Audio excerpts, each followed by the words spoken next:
नमस्कार, आप देख रहे हैं देवभूमि समाचार और मैं हूं आपके साथ स्वीटी दीक्षित। बुलेटिन की शुरुआत करेंगे उत्तराखंड की खबरों के साथ।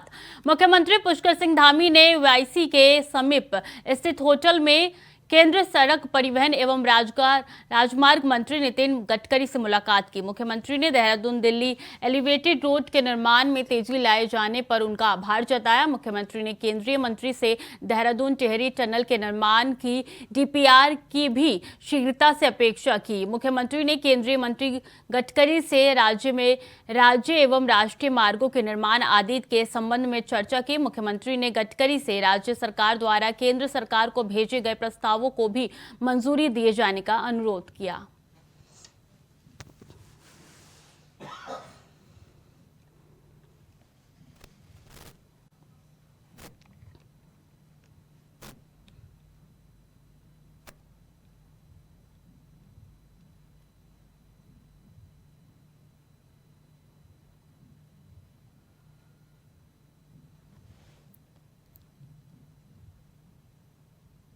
तो केंद्रीय मंत्री नितिन गडकरी से मिले हैं सीएम धामी। देहरादून पहुंचे हैं केंद्रीय मंत्री नितिन गडकरी। इसी के साथ देहरादून दिल्ली के रोड को आगे बढ़ाने के लिए जो है प्रस्ताव इनके सामने रखा गया और इन प्रस्तावों को मंजूरी देने की बात कही सीएम ने।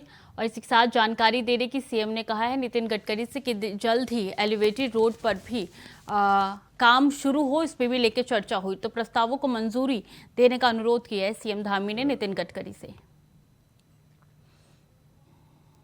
मुख्यमंत्री पुष्कर सिंह धामी से मुख्यमंत्री कैंप कार्यालय में भारतीय विदेश सेवा के अधिकारियों मदन कुमार गिडलियाल, भास्कर भट्ट और महेंद्र सिंह पतियाल ने भेंट की। मुख्यमंत्री पुष्कर सिंह धामी ने विदेश सेवा के इस अधिकारियों को कहा कि उत्तराखंड में पर्यटन, उद्यान, प्राकृतिक खेती के क्षेत्र में अनेक संभावना है।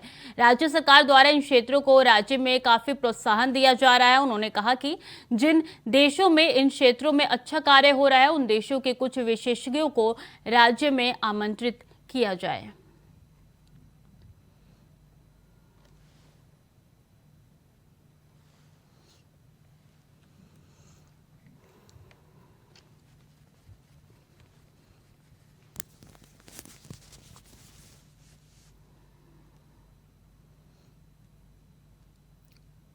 तो सीएम धामी ने कैंप कार्यालय में भेंट की है कई अधिकारियों से, भारतीय विदेश सेवा के अधिकारियों से उन्होंने भेंट की है। आपको जानकारी दे दें कि तमाम कार्यों को आगे बढ़ाने के लिए उनसे बातचीत की है। खबरों में आगे बढ़ेंगे। सीएम धामी ने प्रदेशवासियों को होली की शुभकामनाएं दी। हमारी भारतीय सनातन संस्कृति को यह महत्वपूर्ण पर्व प्रेम का है। सीएम धामी ने कहा है होली का पर्व सौहार्द और भाईचारे का संदेश देता है। बड़ी जानकारी दे रहे हैं सीएम धामी ने प्रदेशवासियों को होली की शुभकामनाएं दी है। उन्होंने बोला है कि ये प्रेम का पर्व है, सौहार्द और भाईचारों का संदेश देता है। हमारी भारतीय सनातन संस्कृति का ये महत्वपूर्ण पर्व है। हमारी भारतीय सनातन सांस्कृतिक का ये महत्वपूर्ण पर्व प्रेम का है। उन्होंने शुभकामनाएं दी है होली की। तो बता दें उत्तराखंड के सीएम ने लोगों को शुभकामनाएं दी है। होली का पर्व सौहार्द और भाईचारे का संदेश देता है, सीएम धामी ने कहा है। इसी के साथ जानकारी दे रही कि होली का पर्व है, इसको लेके सीएम धामी ने तमाम प्रदेशवासियों को जो है शुभकामनाएं दी है।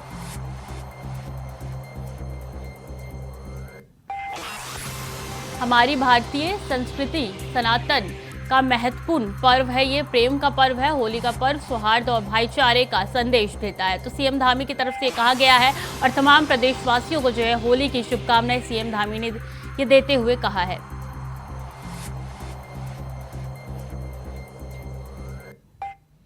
और भूसंकलन और टिहरी रुद्रप्रयाग को सबसे ज्यादा खतरा इसरो के भूसंकलन मानचित्र रिपोर्ट में हुआ है।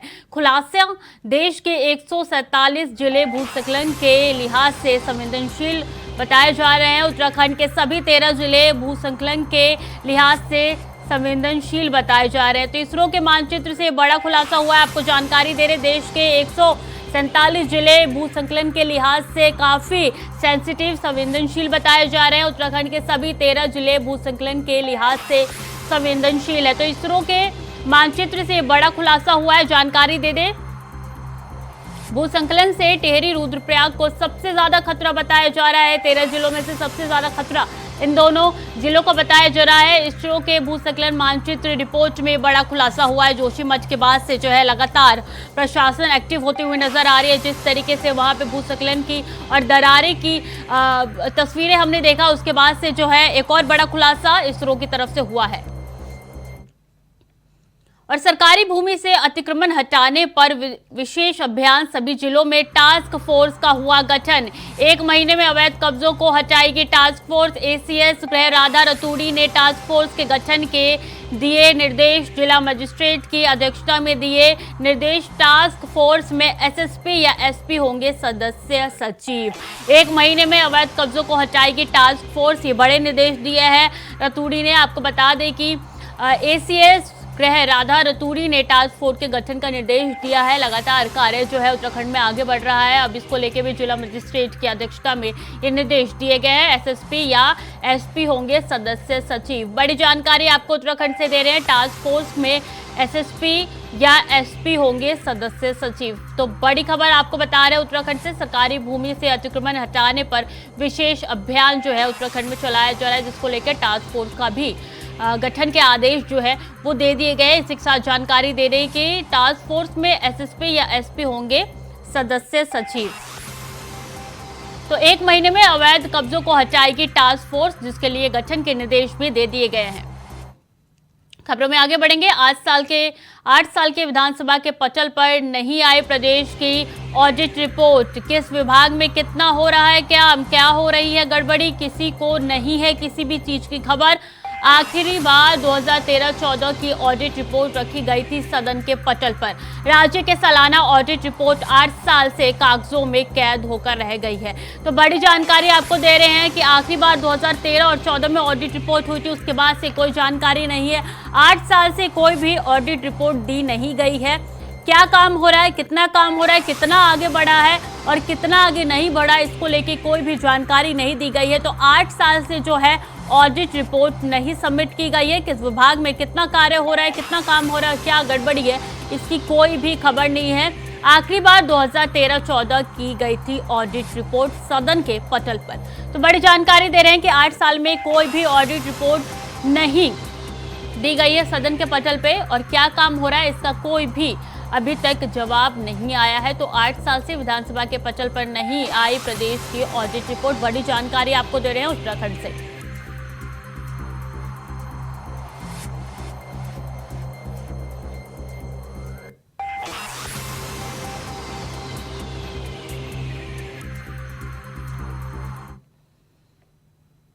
और भारतीय सेना ने अग्निवीर भर्ती प्रक्रिया में खास बदलाव किया है। देहरादून गढ़ी कैंट स्थित छावनी परिषद कार्यालय में पत्रकार वार्ता को संबोधित करते हुए एआरओ लैंसडाउन कर्नल मुनीश शर्मा ने बताया कि अग्निवीर भर्ती के लिए अब अभ्यर्थियों को पहले ऑनलाइन सामान्य प्रवेश परीक्षा उत्तीर्ण करना अनिवार्य होगा। इसके बाद ही दूसरे चरण में फिजिकल टेस्ट के लिए बुलाया जाएगा। अंतिम चरण में मेडिकल टेस्ट है। तीनों चरणों में सफल अभ्यर्थी ही सेना में भर्ती के योग्य होंगे। ज्वाइन इंडियन आर्मी के वेबसाइट पर ऑनलाइन रजिस्ट्रेशन 16 फरवरी 2023 से 15 मार्च 2023 तक खुला है। रजिस्ट्रेशन की प्रक्रिया पहले की तरह ही है।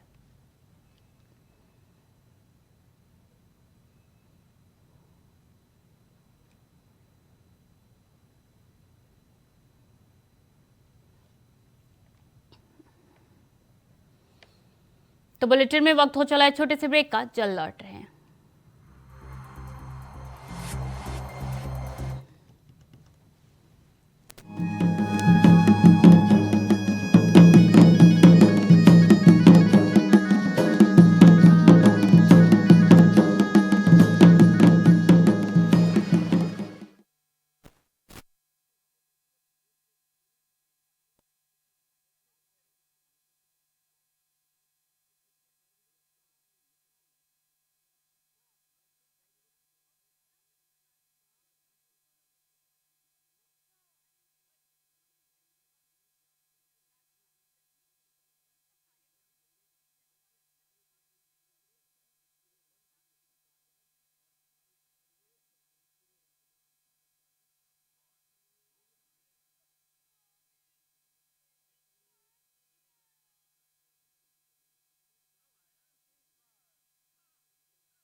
ब्रेक के बाद एक बार फिर से स्वागत है आपका खबरों में। आगे बढ़ेंगे।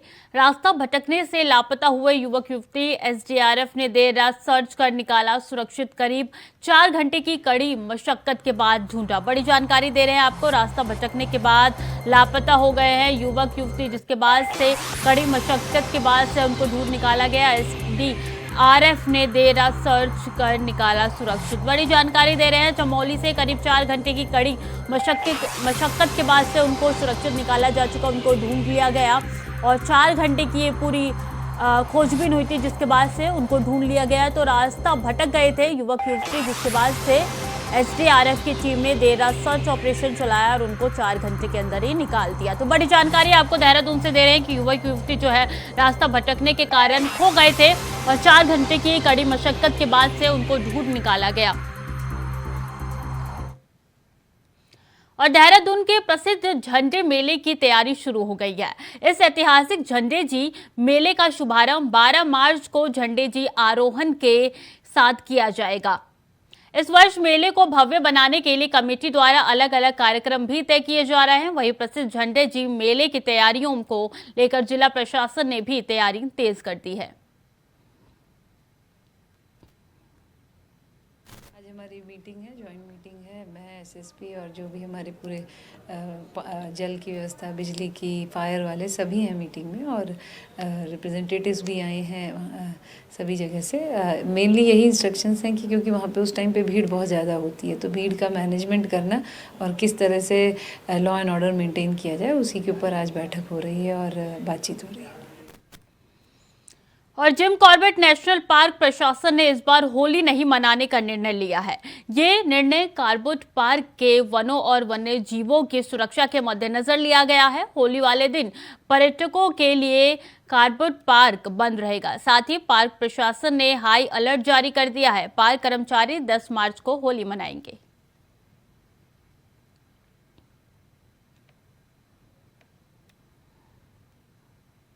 तो जिम कॉर्बेट पार्क जो है वहाँ पे होली नहीं मनाई जाएगी। उसके कर्मचारी जो है 10 मार्च को होली मनाएंगे। तमाम वहाँ के जीव और वन्य जीव को मद्देनजर रखते हुए ये फैसला लिया गया है। प्रशासन ने होली की तैयारी जो है वो कर ली है और इसको लेकर जो है जिम कॉर्बेट पार्क जो है बंद रहेगा वहाँ के टूरिस्ट लोगों के लिए और कर्मचारी जो है 10 मार्च को होली मनाएंगे। होली के त्योहार के मद्देनजर आशंका रहती है कि शिकारी या कोई पोचर टाइगर रिजर्व में घुस आए और वो शिकार की संभावनाएं तलाशते हैं, तो इसके मद्देनजर सभी कर्मचारियों अधिकारियों को अलर्ट किया गया है। होली के छुट्टियां निरस्त की गई हैं। पोस्ट ऑफिस, रेलवे स्टेशन, इससे भी वन्य जीवों की तस्करी होने की संभावना है, तो इसलिए वहां पे भी हमारे डॉग स्क्वाड द्वारा लगातार नजर रखी जा रही है। विभिन्न प्रकार की गश्तें जैसे कि पैदल गश्त है, लंबी दूरी गश्त और छोटी दूरी गश्त, ये आयोजित करवाई जा रही है। अन्य जो एजेंसियां हैं, सुरक्षा एजेंसियां, पुलिस है और wild life crime control bureau है, इसके साथ साथ जो हमारे लगते हुए डिवीजन हैं, रामनगर डिवीजन और लैंडस्टोन डिवीजन, इनके साथ भी समन्वय बनाकर विभिन्न प्रकार से गश्तें आयोजित की जा रही हैं ताकि होली के त्योहार में किसी भी तरीके की कोई भी अवैध गतिविधियों को रोका जा सके।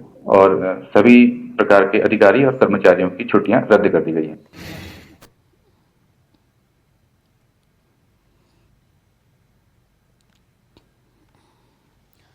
तो सभी कर्मचारी की छुट्टी जो है वो रद्द कर दी गई है और तमाम जो टूरिस्ट हैं वो जिम कॉर्बेट में नहीं घूम पाएंगे। 8 मार्च को होली के दिन जो है वहाँ की टूरिस्ट जो है वहाँ पे नहीं जा पाएंगे। तो बड़ी जानकारी आपको दे रहे हैं कि जिम कॉर्बेट जो है पर्यटकों के लिए बंद होगा होली के अवसर पर और जो कर्मचारी है जो वहाँ पे काम करते हैं वो होली 10 मार्च को मनाएंगे।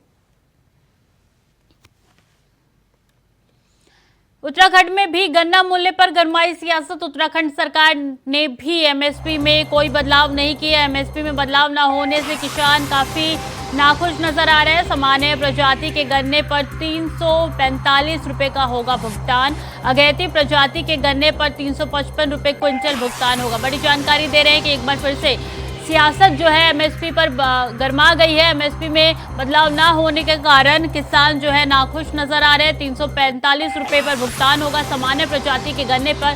तो वहीं आपको जानकारी दे दें कि अगैती प्रजाति के गन्ने पर 355 रुपए प्रति क्विंटल भुगतान होगा। तो एक बार फिर से एमएसपी पर जो है सियासत गरमाती हुई नजर आ रही है। उत्तराखंड में किसान जो है नाखुश नजर आ रहे हैं कि जिस तरीके से एमएसपी के मूल्य में बदलाव नहीं किया गया है उसको लेके। तो जानकारी दे रहे हैं हम आपको कि किस तरीके से किसान जो है नाखुश नजर आ रहे हैं। एमएसपी में बदलाव ना होने के चलते जो है एक बार फिर से सियासत गर्मा गई है।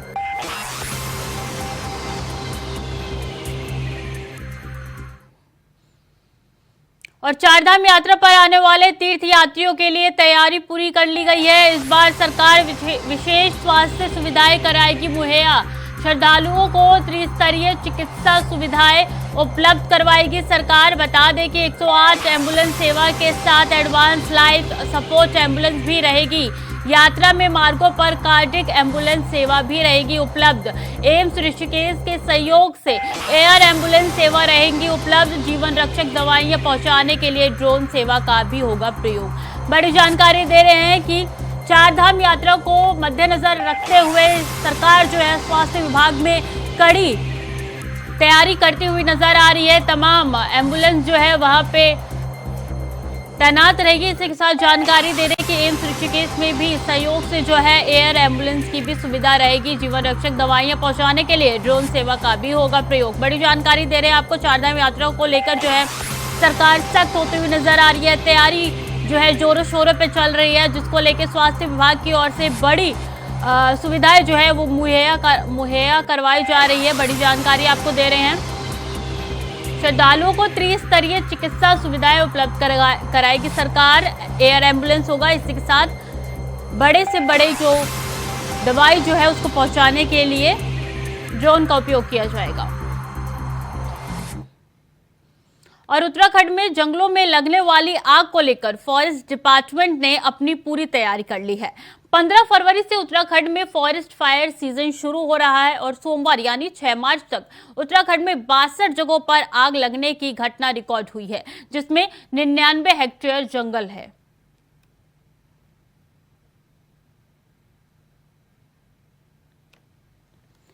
तो लगातार गर्मी का सीजन शुरू होने से जैसे देखते हैं कि किस तरीके से जंगलों में जो है आग लगनी शुरू हो जाती है, उसको लेकर प्रशासन अलर्ट नजर आ रही है।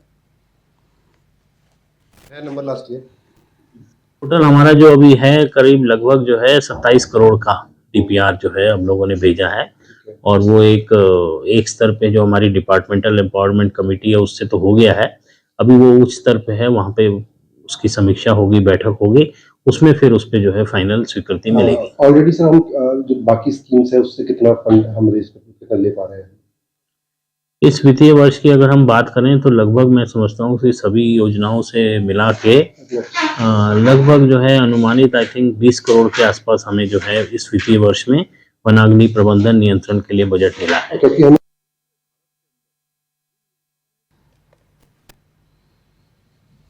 होली रंगों का त्योहार है, हर तरफ होली की धूम है। देहरादून के वार्ड 34 गोविंदगढ़ में जन जागृति कल्याण समिति की ओर से होली मिलन समारोह का आयोजन कर होलिका दहन किया गया। कार्यक्रम का मुख्य आकर्षण फूलों की होली रही, जिसमें सभी ने एक दूसरे पर फूलों की बौछार कर होली मनाई।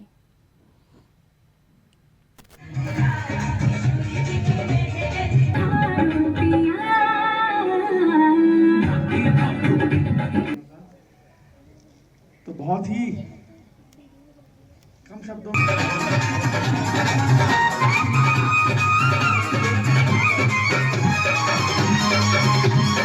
तो होली जो है रंगों का त्योहार है, जिसको लेकर तमाम जगहों पे होली का उत्साह जो है देखने को मिलता है। और एक बार फिर से होली का मिलन समारोह जो है देहरादून में आप तस्वीरों में देख सकते हैं कि किस तरीके से आकर्षण का केंद्र है। यहाँ पे होलिका दहन का आयोजन किया गया।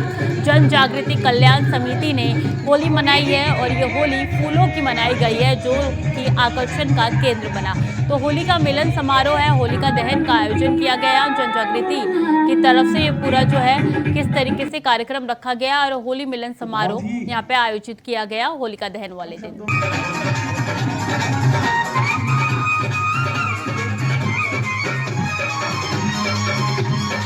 लाया वो थोड़े समय बाद फुर करके उड़ गई। इस समिति का है समिति का कार्यालय।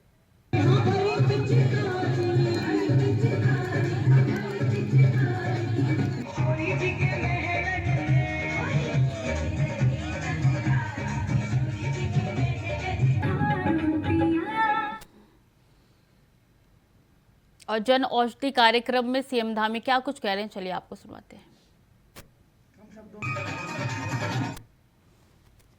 और प्रतिबिंब के दीपा दीदी तो मात्र एक ऐसे लाखों करोड़ों प्रतिबिंब के रूप में आई है। ऐसे प्रधानमंत्री लाखों करोड़ों लोगों जब से सरकार बनी, आदरणीय प्रधानमंत्री मोदी जी के नेतृत्व में जब से सरकार बनी, आयुष्मान के उत्तराखंड के अंदर हमारे बन चुके हैं। 50 लाख कार्ड आयुष्मान के उत्तराखंड के अंदर हमारे बन चुके हैं और अपने आप में उपलब्ध स्वास्थ्य के क्षेत्र में और अनेकों लोगों के स्वास्थ्य काम हुआ है, क्षेत्र में बदलावों पर काम कर रही है और काम हुआ है, अमूलचूल बदलावों पर काम कर रही है हर क्षेत्र में। और हमने भी यह मन कि अब हम बाधा की बात अंगीकार किया है हर क्षेत्र में। बाधाएं क्या हैं, समस्याएं क्या हैं, बाधा की बात नहीं करेंगे, उसका समाधान, बाधाएं क्या हैं, समस्याएं क्या हैं, उसका रास्ता कैसे निकले, उसका समाधान कैसे, सरलीकरण कैसे हो, उसका रास्ता कैसे निकले। ये बात सही है कि उसका सरलीकरण कैसे हो, केवल समस्या की बात करते हैं, ये बात सही है, लेकिन समस्या के साथ साथ हम केवल समस्या की बात कहा है कि हम समाधान, लेकिन समस्या के साथ साथ हमने कहा है कि हम समाधान खोजने वाले लोग, जहाँ सरकार काम कर उसके लिए आगे आना होगा।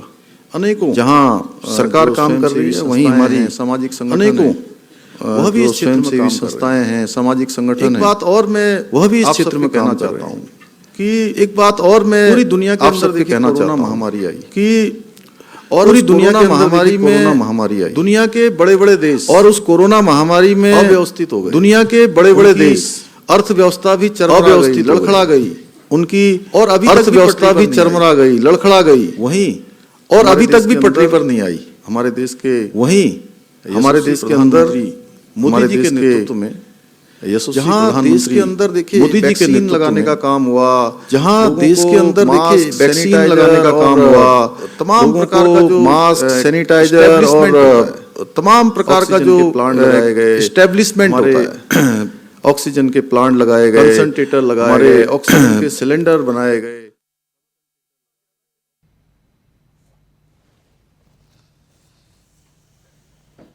तो जन औषधि कार्यक्रम में जो है सीएम धामी बोलते हुए नजर आए कि किस तरीके से समस्याओं का क्या समाधान हो, इसका हमें ध्यान रखना चाहिए और जल्द से जल्द समस्याओं का समाधान जो है वो पूरा करना चाहिए।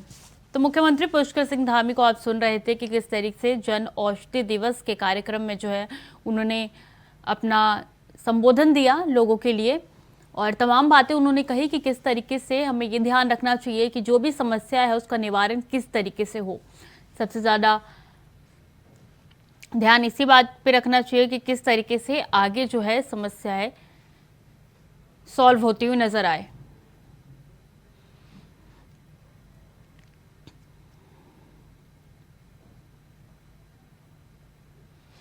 बहुत ध्यान से देख रही थी कि बजट कैसा आने वाला है और उसमें जो मैं कहना चाहता हूं, जहां माननीय प्रधानमंत्री जी का नेतृत्व और एक दूरदर्शी सोच, उसके साथ साथ जो हमारे यहाँ के स्वयं सहायता के क्षेत्र में काम करने वाले संगठन, उनकी भी बड़ी भूमिका थी। CSR के माध्यम से, अन्य माध्यमों से, किसी ने राशन बांटने का काम किया, किसी ने दवाइयाँ बांटने का काम किया, किसी ने लोगों को कपड़े देने का काम किया, किसी ने ऑक्सीजन के सिलेंडर बांटने का काम किया, किसी ने ऑक्सीमीटर बांटने का काम किया, कहीं ऑक्सीजन प्लांट लगाए गए और प्रदेश के अंदर हो चाहे देश के अंदर हो, तेजी से काम हुआ। इसलिए सरकार के साथ साथ इन संगठनों का भी बहुत बड़ा योगदान है। ये जन औषधि योजना के अंतर्गत कम कीमत पर उच्च गुणवत्ता वाली दवाएं लगातार आज जो देश के आवश्यकता वाले लोग हैं उन सभी को दिया जा रहा है। इस योजना के द्वारा अभी तक 850 से भी ज़्यादा दवाओं का मूल्य नियंत्रित किया गया है। जैसा पहले भी बताया कि जिसकी कीमत 5000 होती थी वो 500 में दवा मिल रही है, तो जीवन को एकदम से आसान किया गया है। आज इन केंद्रों द्वारा हमारी जो बहन बेटियां हैं उनको भी सिर्फ 1 रुपये में सैनिटरी पैड भी उपलब्ध कराए जा रहे हैं, जिससे उनके भी पूरे स्वास्थ्य पर एक तरह से सकारात्मक प्रभाव पड़ रहा है। जन औषधि सेवा और रोजगार दोनों का एक सशक्त माध्यम है। जैसा डॉक्टर राजेश जी ने भी शुरू में बोला, इस योजना से सिर्फ एक वर्ग को ही नहीं, इससे जहां पुरुषों को लाभ हो रहा है वहीं महिलाओं को भी इससे उतना ही लाभ हुआ है जितना पुरुषों को हुआ है, यानी कि हर वर्ग को इसका लाभ मिल रहा है। आज देश भर में 1000 से ज्यादा औषधि केंद्र तो ऐसे हैं जिनको केवल हमारी मातृशक्ति चला रही है। और उत्तराखंड में जैसा धन सिंह जी ने बताया कि अब हर जो हमारा न्याय पंचायत है, उस न्याय पंचायत पर एक एक केंद्र खोला जाएगा और उसमें भी हम लोगों का प्रयास होगा कि हमारी मातृशक्ति उसमें अधिकार की मात्रा में उसमें आगे आए और मातृशक्ति को रोजगार से जोड़ा जाए, यानी कि बेटियों की आत्मनिर्भरता भी इस पर बढ़ेगी।